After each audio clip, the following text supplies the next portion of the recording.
देखिए student, magnetic field due to current carrying coil के different cases समझने के बाद अब हम कुछ छोटे छोटे क्वेश्चंस के माध्यम से समझेंगे उसे कैसे अप्लाई किया जा सकता है। देखिए पहले क्वेश्चन में ऐसा कहा गया है सेमी सर्कल के कारण कितना होगा, दूसरे केस में कुछ ऐसा ही अटपटा केस दिया गया है कि ऊपर भी सेमी सर्कल है नीचे भी सेमी सर्कल है लेकिन अलग तरह से। तीसरा केस देखो, दोनों केसेस में सर्कुलर कॉन्सेंट्रिक है लेकिन सेमी सर्कुलर फॉर्मेट में। आगे आप और चेक करो, आपको 3/4 ऑफ सर्कल दे रखा है, इस केस में आपको हाफ पोर्शन दे रखा है स्ट्रेट का, कुछ पार्ट दे रखा है स्ट्रेट का, कुछ दे रखा है हाफ का, कुछ वापस से आपको दे रखा है स्ट्रेट पार्ट का। यहां पे भी आप चेक कर सकते हैं कि आपको कुछ सेमी सर्कल के फॉर्म में दे रखा है और कुछ स्ट्रेट वायर के फॉर्म में दे रखा है। तो ये सब केसेस अभी हम सब देखने वाले हैं जो अलग अलग एग्जामिनेशन में पूछे गए हैं। यहां पर फिर से एक बार स्ट्रेट वायर, फिर सेमी सर्कल, फिर से straight wire, straight wire, semi circle, फिर से straight wire, straight wire, 3/4 circle और उसके बाद फिर से स्ट्रेट वायर।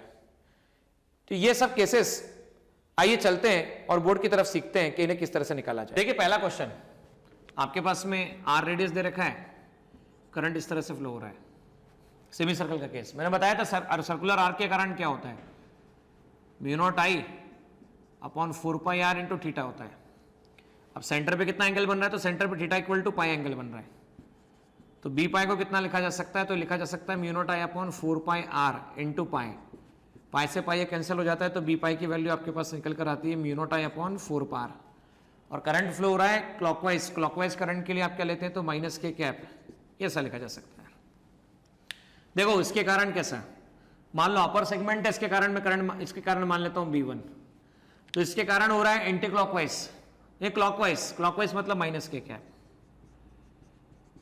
और देखिए यहां से करंट फ्लो होता हुआ आ रहा है, ऐसा आ रहा है, तो करंट जब ऐसा जा रहा है मतलब एंटी क्लॉकवाइज जा रहा है, नहीं ये भी देखिए क्लॉकवाइज से जा रहा है, ये क्लॉकवाइज और इधर से होता हुआ इधर से भी क्लॉकवाइज, तो B2 माइनस के कैप।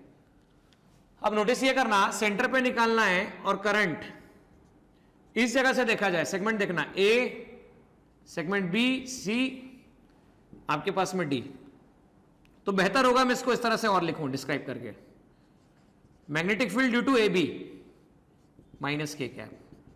मैं इसको लिख देता हूं magnetic field due to BC, इसको निकालेंगे हम। और अभी मैंने डिस्कस किया था इससे पहले कि अगर करंट जिस डायरेक्शन में फ्लो हो रहा है उसके उस डायरेक्शन में या उससे ऑपोजिट डायरेक्शन में जिस भी पॉइंट पे मैग्नेटिक फील्ड निकालना हो तो उसके कारण मैग्नेटिक फील्ड 0 होता है, क्योंकि इस केस में थीटा हो गया 0 और इस केस में थीटा हो गया पाई। और मैं बता चुका हूं बायो-सेवर्ट लॉ से dB directly proportional to sine theta. अच्छा साइन 0 रख दो, साइन 0 रखोगे तो भी मैग्नेटिक फील्ड 0 आएगा, साइन पाई रखोगे तो भी मैग्नेटिक फील्ड 0 आएगा।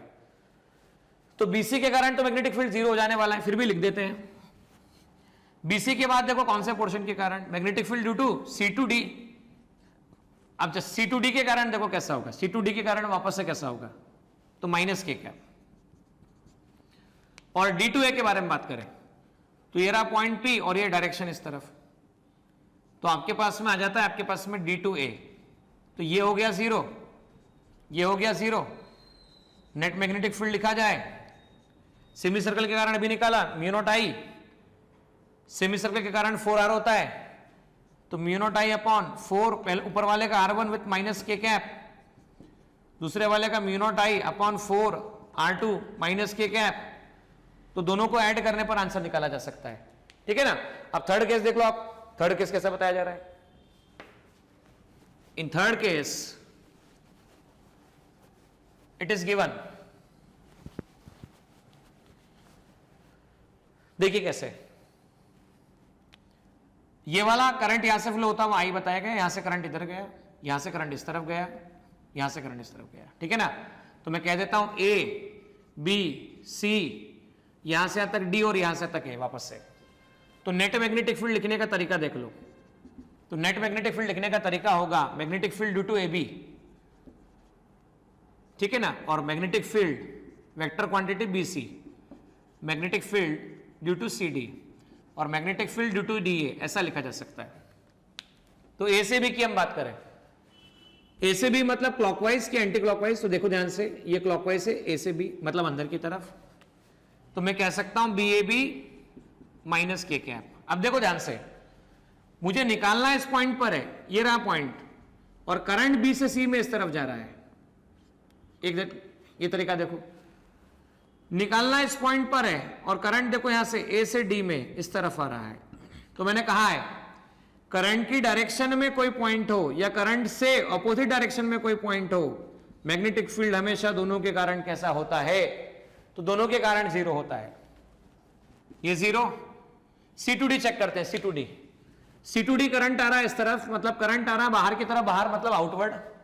नाउ C2D आउटवर्ड मतलब BCD outward that is plus के कैप, और B2 D2A की हम बात करें तो D2A में फिर से जीरो होगा। आइए नेट मैग्नेटिक फील्ड निकाला जाए आपके पास में। नेट मैग्नेटिक फील्ड आएगा BAB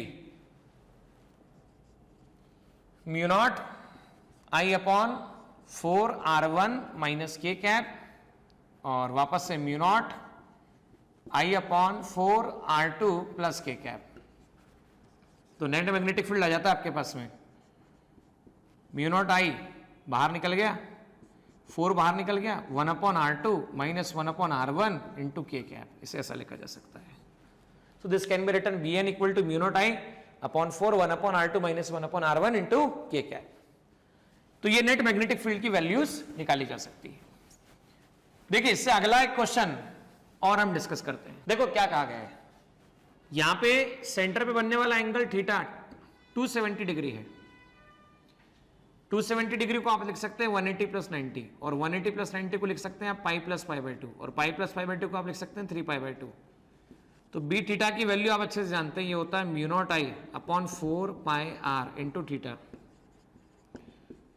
तो mu naught I upon 4 pi R, अब समझना करंट फ्लो हो रहा है ऐसा, anti clockwise thumb outward, outward मतलब पॉजिटिव, 3 पाई बाई 2 प्लस के कैप, पाई से pi cancel, B theta mu naught I thrice upon 8R plus के कैप, ये वैल्यू आती है। अब देखो इसमें कैसा है, मान लो सेगमेंट कर देते हैं इसका हम, ए से बी, बी से सी और सी से डी, ठीक है ना। अभी अभी हम लोगों ने डिस्कस किया था, इसमें दो केस है, इसमें मैग्नेटिक फील्ड निकालना है, नेट मैग्नेटिक फील्ड। तो पहले करंट चेक कर लो, करंट गया ऐसा बराबर है, तो इससे अंदर और इससे आते हुए बाहर, तो एबी के कारण बाहर, बाहर मतलब प्लस I के। वापस से देखना है बेटा, अपने राइट हैंड में जिस डायरेक्शन में करंट फ्लो हो रहा है उस डायरेक्शन में थंब को रखिए, तो फिंगर्स मैग्नेटिक फील्ड को बताएगी। तो देखो करंट जा रहा है ऐसा है, यहां गया फिंगर मतलब अंदर गया, फिर यहां से बाहर आया, बाहर आया मतलब आउटवर्ड प्लस के कैप, फिर ये इस तरफ घूमता हुआ जा रहा है, देखो ये इस तरफ सर्कुलर होगा, तो सर्कुलर होगा तो जिस डायरेक्शन में करंट जा रहा है उस डायरेक्शन में फिंगर्स को रखना है। फिंगर्स को रखा तो थंब बताएगा मैग्नेटिक फील्ड। तो आपके पास में बी से लेकर सी तक के लिए आउटवर्ड है मतलब प्लस के कैप है। और बात करें हम magnetic field from C to D, वापस एक बार देखो, इस डायरेक्शन में करंट जा रहा है, जैसे ये करंट जा रहा है, इस डायरेक्शन में क्या करूं, थंब को रखो, तो यहां अंदर जाएगा मैग्नेटिक फील्ड अंदर, और फिर उंगली बाहर आएगी, अपनी फिंगर्स बाहर आएगी मतलब आउटवर्ड, प्लस के कैप लिखा जा सकता है, ठीक है ना। तो अब आइए कैसे निकाला जाए देखते हैं। तो अगर स्ट्रेट के कारण निकालना हो तो आप अच्छे से जानते हैं, कोई पॉइंट P हो और एक इनफाइनाइट हो, तो जहां जीरो होता है उसे हम φ1 इक्वल टू 0 कहते हैं, और बाकी दूसरा φ2 इक्वल टू π/2 लिखा जाता है।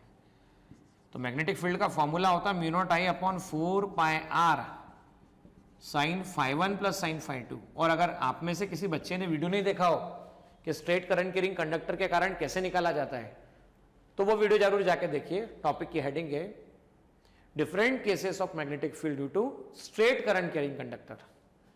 φ1 0, साइन 0 0, साइन π/2 प्लस 1, तो मैग्नेटिक फील्ड की वैल्यू होती है mu naught I upon 4 pi R. तो आप देखिए AB के कारण magnetic field mu naught I upon 4 pi R, okay. तो हमने लिख दिया mu naught I upon 4 pi R, mu naught I upon 4 pi R plus के कैप।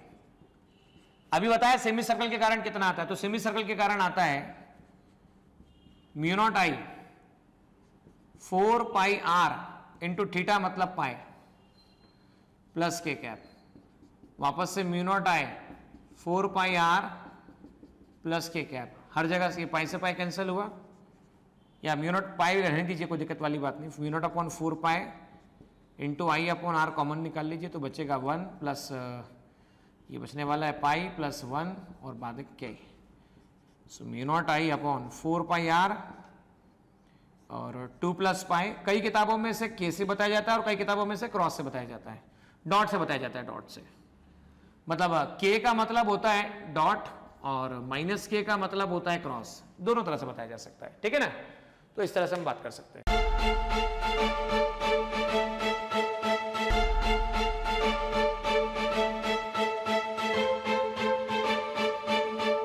पुरोहित अकॅडमी, मेन ब्रांच प्रभात चौक, MJ कॉलेज रोड, लोकमान्य हॉस्पिटलच्या बाजूला, जळगाव आणि पांडे क्लासेस जवळ, बंधन बँके शेजारी, ट्रॅफिक गार्डनच्या समोर, जळगाव।